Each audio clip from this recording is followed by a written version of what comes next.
What's the future of 3D?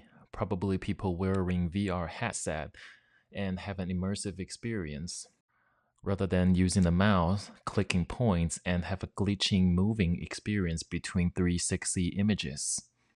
I'm sure you guys use Google Street View or browse some properties in some apartment's website before, and can we do better? Gaussian splatting, one of the most popular kits in the street, just coming in 2023. Is a game changer in the world of neural rendering.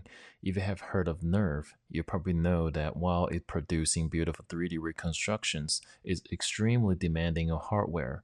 Even with a powerful GPU, real-time rendering has always been a challenge. But Gaussian splatting, on the other side, the first model that trains quickly, delivers high-fidelity 3D visuals, and run efficiently even on commercial GPUs. But what makes it different? Gaussian splatting represents a scene as millions of tiny 3D Gaussians. These Gaussians, almost like point cloud, but they just have volume and allow them to blend smoothly and create realistic looking 3D scenes.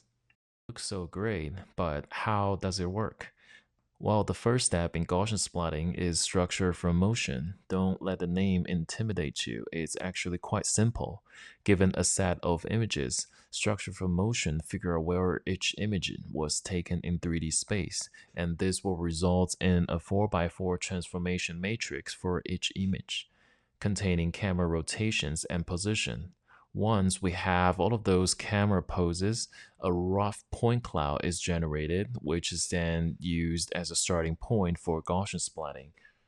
Gaussian splatting will then run for a set of iterations, let's say 30,000. And in each iteration, the trainer takes an image and its pose, then attempts to render an image from the same pose. A loss function will then compare the rendered image to the original image, and then the loss function will adjust the Gaussian splat's positions and colors to improve the model's accuracy. As iterations progress, the model refines itself, and by the end, it will converge to produce a high quality 3D model. Also, they come up with a very smart way to deal with area that is either under reconstruction or over reconstruction. And they call this approach adaptive control. Basically, they determine the problematic Gaussian area by the gradient.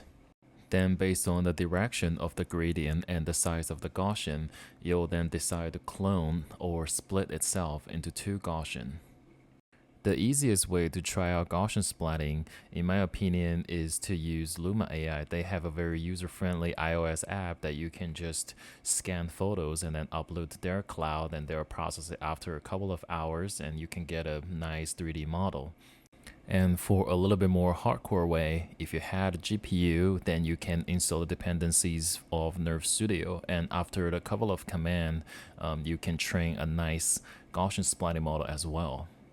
If you're building your own workflow like me, I would recommend collect more than 500 images for every scene, and then make sure you turn on HDR if available. For this model, which is my apartment, I scanned roughly around 1200 images. And as you can see, it does a really great job on the area that is kind of colorful and have feature point. And on the wall, it looks kind of weird. It almost like a painting that have a different color. And this is because the structure motion tool have a hard time to put feature points on the walls, which don't have any color.